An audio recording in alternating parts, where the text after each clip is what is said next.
Pinjaman daring atau yang lebih dulu dikenal dengan nama pinjol kerap menjadi jalan pintas bagi masyarakat untuk memenuhi kebutuhan.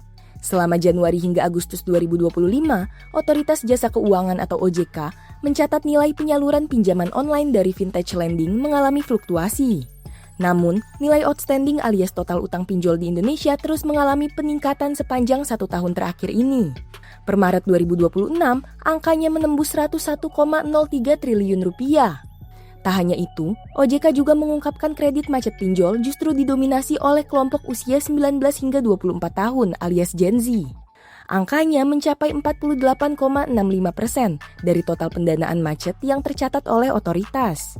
Masalahnya, Kepala Eksekutif Pengawas Lembaga Pembiayaan, Perusahaan Modal Ventura, LKM dan LJK lainnya, OJK, Agusman, mengungkapkan mayoritas pendanaan macet digunakan untuk pembiayaan yang sifatnya konsumtif.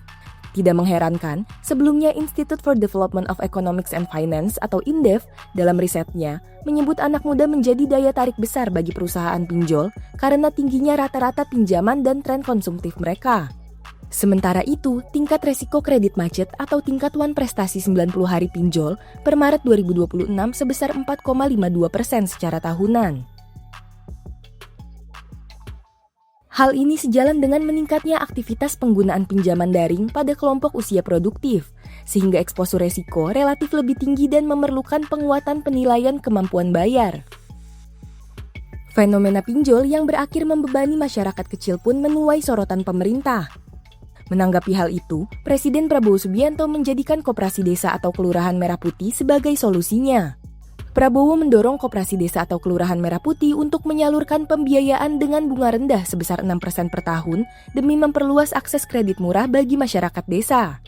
Menurut Prabowo, terdapat ketimpangan suku bunga pinjaman. Kredit mikro bagi masyarakat kecil masih berada di kisaran 24%, sedangkan pengusaha besar memperoleh pembiayaan dengan bunga jauh lebih rendah, yakni sekitar 9% hingga 12%.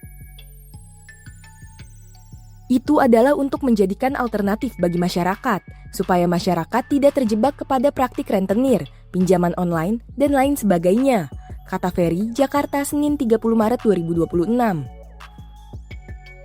Bagaimana menurut Sobat Bisnis? Apakah benar Koperasi Desa atau Kelurahan Merah Putih mampu menguntai benang kusut fenomena gagal bayar utang pinjol?